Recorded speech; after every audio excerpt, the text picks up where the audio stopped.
राम राम मेरी प्यारी बहनों को। आज मैं आपको सोमवार की व्रत कथा कहूँगी। ये सोमवार सिंपल सोमवार है, 16 सोमवार नहीं है। तो आप जितने व्रत चाहे कर सकती हैं। ये आपके ऊपर डिपेंड करता है कि आप 7 व्रत करना चाहती है, 11 करना चाहती है, 21 करना चाहती हैं। जब आप सिंपल सोमवार करेंगे तो आपको ये कथा सुननी है। आइए हम अब कथा शुरू करते हैं। सोमवार व्रत कथा। एक साहूकार था जिसके घर धन आदि किसी प्रकार की कमी नहीं थी, परंतु उसको कोई पुत्र नहीं था। वह इसी चिंता में दिन रात रहा करता था। वह पुत्र की कामना के लिए प्रति सोमवार को शिव जी का व्रत और पूजन किया करता था तथा सायंकाल को शिव जी मंदिर में जाकर शिव जी के श्री विग्रह के सामने दीपक जलाया करता था। उसके इस भक्ति भाव को देखकर एक समय श्री पार्वती जी ने शिव जी से कहा कि महाराज, यह साहूकार आपका अनन्य भक्त है और सदैव आपका व्रत और पूजन बड़ी श्रद्धा से करता है। इसकी मनोकामना पूर्ण करनी चाहिए। शिव जी ने कहा, हे पार्वती, यह संसार कर्म क्षेत्र है। इस संसार में जो जैसा कर्म करता है वैसा ही फल भोगता है। पार्वती जी ने अत्यंत आग्रह करने पर, महाराज, यह आपका अनन्य भक्त है और आपको इसका दुख अवश्य दूर करना चाहिए। शिवजी महाराज कहने लगे, हे पार्वती, इसके भाग्य में पुत्र न होने पर भी मैं इसको पुत्र की प्राप्ति का वर देता हूँ, परंतु वह पुत्र केवल 12 वर्ष तक जीवित रहेगा। इसके पश्चात वह मृत्यु को प्राप्त हो जाएगा। इससे अधिक मैं और कुछ इसके लिए नहीं कर सकता। यह सब बातें साहूकार सुन रहा था। इससे उसको न तो प्रसन्नता हुई और न ही दुख हुआ। वह पहले जैसे ही शिवजी महाराज का व्रत और पूजन करता रहा। कुछ काल व्यतीत हो जाने पर साहूकार की स्त्री गर्भवती हुई और 10वें महीने उसके गर्भ से अति सुंदर पुत्र की प्राप्ति हुई। साहूकार के घर में बहुत खुशियां मनाई गई, परंतु साहूकार ने उसकी केवल 12 वर्ष की आयु जान कोई अधिक प्रसन्नता प्रकट नहीं की। जब वह बालक 11 वर्ष का हो गया तो उस बालक की माता ने उसके पिता से विवाह आदि के लिए कहा, तो साहूकार कहने लगा कि अभी मैं इसका विवाह नहीं करूंगा, अपने पुत्र को काशी जी पढ़ने के लिए भेजूंगा।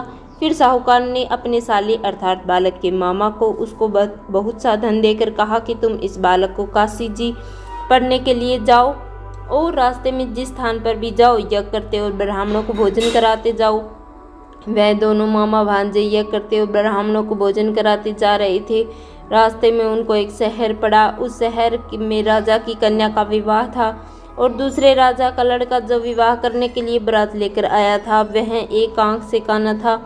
उसके पिता को इस बात की बड़ी चिंता हुई थी कि कहीं वर को देख कन्या का माता पिता विवाह में किसी प्रकार की अड़चन पैदा न कर दी। इस कारण जब उसने अति सुंदर सेठ के लड़के को देखा तो मन में विचार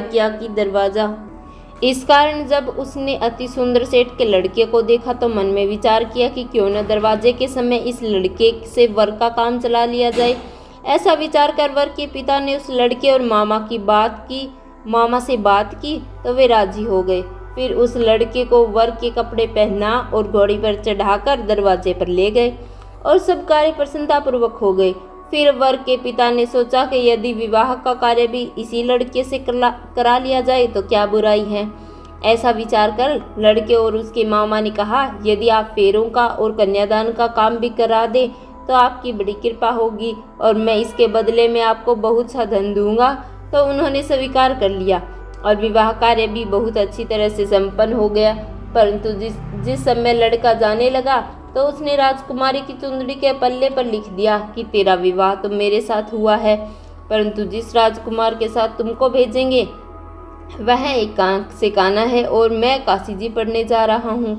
लड़के के जाने के पश्चात उस राजकुमारी ने जब अपनी चुंदड़ी पर ऐसा लिखा पाया तो उसने राजकुमार के साथ जाने से मना कर दिया और कहा कि मेरा पति यह नहीं है, मेरा विवाह इसके साथ नहीं हुआ, वह तो काशी जी पढ़ने गया है। राजकुमारी के माता पिता ने अपनी कन्या को विदा नहीं किया और बारात वापस चली गई।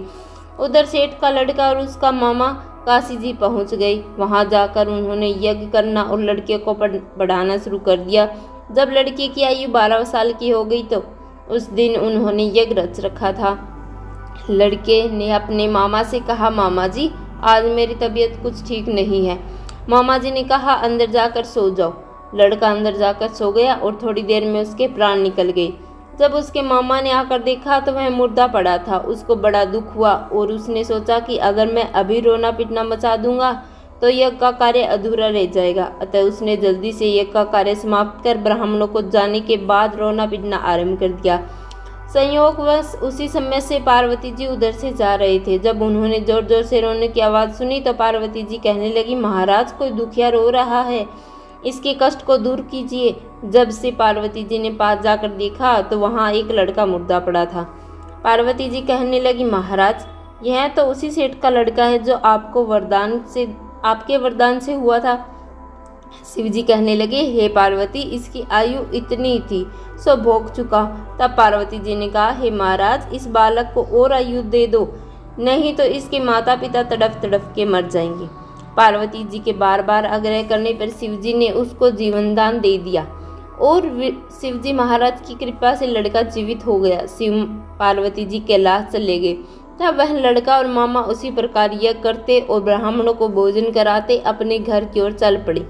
रास्ते में वे उसी शहर में आए जहां उसका विवाह हुआ था। वहां पर आकर उन्होंने यज्ञ आरंभ कर दिया तो उस लड़के के ससुर ने उसको पहचान लिया और अपने महल में ले जाकर उसकी बड़ी खातिर की, साथ ही बहुत ही दास दासियों सहित आदरपूर्वक लड़की और जमाई को विदा किया।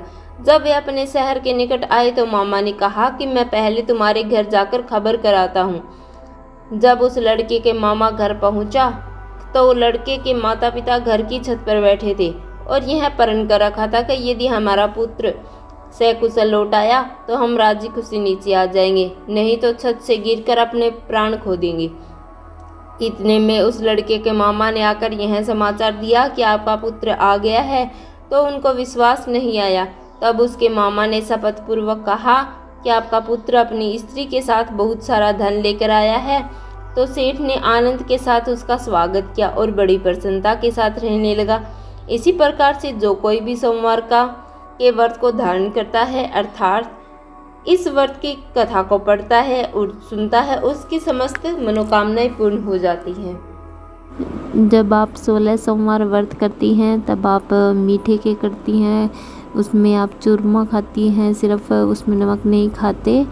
और जब सिंपल सोमवार करती हैं तो अपनी मर्ज़ी से करती हैं, चाहे एक टाइम खाना खाते हैं उस टाइम आप नमक भी ले सकती हैं, जैसे सब्जी रोटी खा ली या फिर कुछ और, या फिर आप मीठे के भी कर सकते हैं। ये आपकी मर्ज़ी के अनुसार कर सकती हैं। और आपको मेरी वीडियो पसंद आई हो तो आप इसे लाइक करें और मेरे चैनल को सब्सक्राइब करें। Thank you.